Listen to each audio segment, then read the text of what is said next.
Nothing phone 3A series mobile phones అయితే ఈ రోజు ఇండియాలో లాంచ్ చేశారు. ఆల్రెడీ ఇంతకుముందు మనం అనుకున్న స్పెసిఫికేషన్లోనే తీసుకొచ్చారు. ప్రైజెస్ కూడా నేను గతంలో ఒక 10 days or 2 weeks బ్యాక్ నేను ఈ నథింగ్ ఫోన్స్కి సంబంధించి ఒక డెడికేటెడ్ వీడియో చేశాను. అక్కడే మీకు చెప్పేశాను ఈ మొబైల్ ప్రైజెస్ ఏ ప్రైస్లో రాబోతున్నాయని.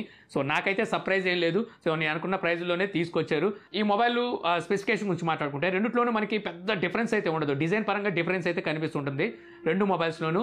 అలాగే కెమెరా పరంగా కొంచెం డిఫరెన్స్ అయితే ఉంటుందన్నమాట అంతే. సో మిగిలిన పరంగా చూసుకుంటే మనకి రెండిట్లోనూ పెద్ద డిఫరెన్స్ అయితే ఉండదు. రెండిట్లోనూ 6.77 inches full HD plus 120 Hz display refresh రేట్తో AMOLED డిస్ప్లేని అయితే ఇస్తారు. స్నాప్డ్రాగన్ 7S Generation 3 ఈ ప్రాసెసర్ అయితే ఉంటుందన్నమాట. Rear side 50 MP camera main camera ఉంటే secondary camera 50 MP periscope telephoto sensor అయితే ఉంటుంది. Third camera 8 MP ultra wide angle sensor. ఇది మనకి 3A ప్రోలో ఉంటుంది ఈ కెమెరా సెటప్. అదే 3Aలో చూస్తే 50 MP టెలిఫోటో సెన్సార్ ఉంటుంది, పెరిస్కోప్ టెలిఫోటో సెన్సార్ బదులు. ఇక ఫ్రంట్ కెమెరా 50 MP ప్రో వేరియంట్లో ఉంటే నాన్ ప్రోలో మనకి 32 MP ఉంటుంది. 5000 mAh battery, 50 watt fast charging సపోర్ట్తో వస్తుంది. ఛార్జర్ మీకు అవుట్ ఆఫ్ బాక్స్ అయితే ఎవరు, అది మళ్ళీ మీరు విడిగా అయితే కొనుక్కోవాలి. 3 years OS అప్డేట్ అయితే ప్రామిస్ చేస్తున్నారు. 6 years వరకు సెక్యూరిటీ అప్డేట్ ఇస్తామంటున్నారు. NFC సపోర్ట్ అయితే ఉంటుంది. IP64 రేటింగ్తో వస్తుంది. ఇక నథింగ్ ఫోన్ అంటే మెయిన్ అట్రాక్షన్ ఎక్కడ ఉంటుందంటే వీళ్ళ UI ఒకటి అయితే, మరొకటి వీళ్ళ గ్లిఫ్ ఇంటర్ఫేస్ అనమాట.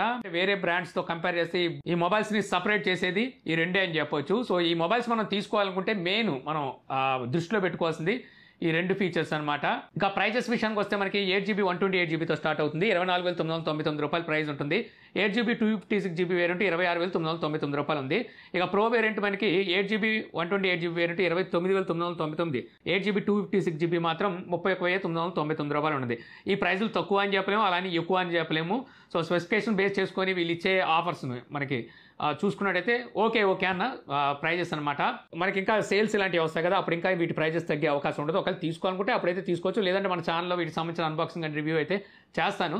సో వెయిట్ చేయొచ్చు. ఇక నెక్స్ట్ చూస్తే మనకి యూట్యూబ్ వాళ్ళ ఇంటర్ఫేస్ మీద వర్క్ చేస్తున్నట్టుగా తెలుస్తుంది అనమాట. మనకి నెట్ఫ్లిక్స్ అలాగే డిస్నీ హాట్స్టార్, ఇప్పుడు జియో హాట్స్టార్ అయిపోయింది కదా, అమెజాన్ ప్రైమ్, వాళ్ళ ఇంటర్ఫేస్ ఎలా ఉంటుంది చూడడానికి. సో ఆ విధమైన ఇంటర్ఫేస్ని అయితే యూట్యూబ్ తీసుకురావాలని చూస్తుంది అనమాట. టీవీ కోసం ప్రత్యేకించి వీళ్ళు ఇటువంటి ఇంటర్ఫేస్ని అయితే ట్రై చేస్తున్నారంట. అలాగే ఈ ఇంటర్ఫేస్లో వీళ్ళు థర్డ్ పార్టీ కంటెంట్ను కూడా యాడ్ చేయబోతున్నారు. సో ప్రీమియం సబ్స్క్రిప్షన్ ఎవరైతే తీసుకుంటారో వీళ్ళు థర్డ్ పార్టీ కంటెంట్ కూడా యాక్సెస్ చేయొచ్చు. అలాగే ఇప్పుడు ఆల్రెడీ మనకి మూవీస్ కావాలనుకుంటే రెంట్కి తీసుకోవచ్చు యూట్యూబ్లో. సో ఇవైతే కంటిన్యూ అవుతూనే ఉంటాయి. అయితే మనం మిగిలిన ఓటీటీతో కంపేర్ చేస్తే యూట్యూబ్ని సపరేట్ చేసేది ఏంటంటే, మిగిలిన ఓటీటీలో ఏదైనా కంటెంట్ క్రియేట్ చేయాలంటే చాలా పెద్ద ఎక్విప్మెంట్స్తో పాటు బోల్డ్ ఖర్చు కూడా అవుతూ ఉంటుంది. అదే సేమ్ టైం మనం కొన్ని బడ్జెట్లు ఓటీటీ పెడుతుంటే కొన్ని బడ్జెట్ మనం వేసుకొని ఓటీటీకి అమ్ముకోవాల్సి ఉంటుంది. బట్ యూట్యూబ్లో అలా కాదు. మీరు ప్రతి ఒక్కరు కంటెంట్ క్రియేటర్ అవ్వచ్చు. మీ దగ్గర మొబైల్ ఫోన్ ఉన్న ఒక వీడియో క్రియేట్ చేసి యూట్యూబ్లో ఫ్రీగా అప్లోడ్ చేసేవచ్చు అనమాట.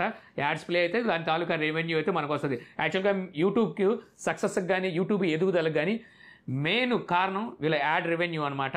సో అది ఉన్నంతకాలం కంటెంట్ క్రియేటర్స్ వస్తూనే ఉంటారు, యూట్యూబ్లో పోస్ట్ చేస్తూనే ఉంటారు.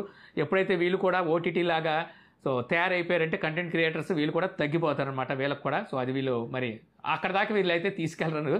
ఎందుకంటే అలా తీసుకెళ్ళి వీళ్ళు పోయి వీళ్ళు తవ్వుకుంటారని నేను అనుకోవట్లేదు.